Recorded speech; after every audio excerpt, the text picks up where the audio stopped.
अमरावतीच्या सदाशांती बालगृहामध्ये 2 अनाथ मुलींचे लग्न लावून देण्यात आले।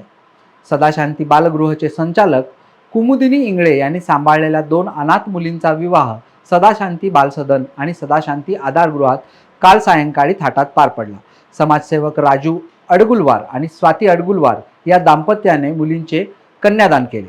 सदाशांती आधारगृहातील रुपाली हिचा विवाह बुलढाणा जिल्ह्यातील सारोळा मारुती येथील किशोर ढगे यांच्याशी, तर सपनाचा विवाह अकोला जिल्ह्यातील अंबाडी येथील बोगेश टाले या युवकाशी हिंदू रीतिरिवाजाप्रमाणे पार पडला। या विवाह सोहळ्याला आमदार सुलभा खोडके, जिल्हाधिकारी सौरभ कटियार, पोलीस आयुक्त डॉक्टर नवीनचंद्र रेड्डी आपल्या परिवारासह उपस्थित होते। मी कुमुदिनी इंगळे, संचालिका सदाशांती बालगृह, सदाशांती आधारगृह।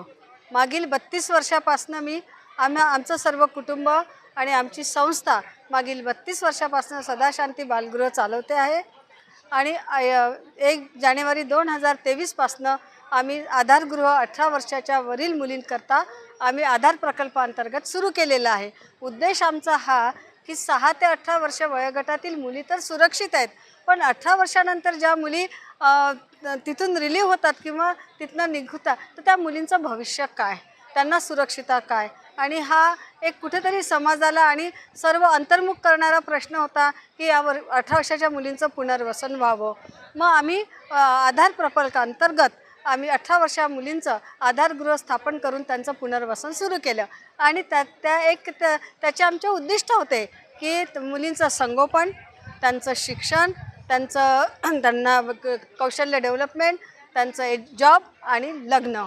आज त्याच्याच एका कार्याची आज पूर्तता होत आहे आणि मला इतका आनंद होत आहे की आम्ही एक अनाथ मुलगी जी कचऱ्यात सापडलेली 3 दिवसाची सपना नावाची, आज तिचं लग्नाच्या माध्यमातून आम्ही तिचं पुनर्वसन केलेलं आहे।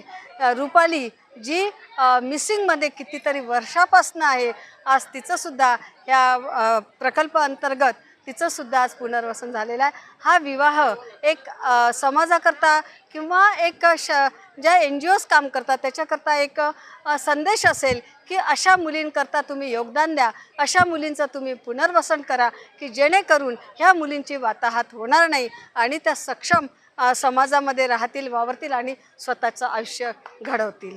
थँक्यू।